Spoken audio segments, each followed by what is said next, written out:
আসসালামু আলাইকুম ওয়া রাহমাতুল্লাহি ওয়া বারাকাতুহু। আজকে আমরা আলোচনা করব এক ধরনের স্লোগান আমাদের দেশের মধ্যে প্রচলিত। অনেক ব্যস্ততম সময়ের মধ্যে আজকে আমরা আলোচনা করছি। যেমন নিজে বাঁচলে বাপের নাম। এই বিষয়ে ইসলামী দিক নির্দেশনা কি, এই কথাটা আসলে কোত্থেকে এসেছে?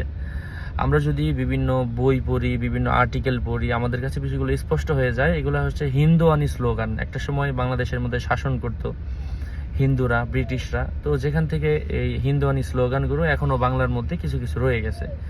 এটা কখনো ইসলাম সমর্থন করে না। ইসলাম বরং এর বিপরীতটা বলে যে তুমি আগে অন্যকে বাঁচাও, তারপর নিজে বাঁচো। যে আমরা যারা তাবলিগ করি, সেখানে গিয়েও আপনি শুনতে পাবেন যে অন্য ভাইয়ের একটা মুসলিম ভাইয়ের একটা হাজত পূরণ করলে আল্লাহ তার 70টা হাজত পূরণ করে দেয়। এজন্য আমরা অবশ্যই অন্যের হাজত পূরণ করার চেষ্টা করব। সাহাবীদের হৃদয় বিদারক ঘটনা যদি আমরা দেখি, এক সাহাবী পানি চেয়েছে যুদ্ধের ময়দানে, পানি দিতে দিতে লম্বা ঘটনা আমরা আলোচনা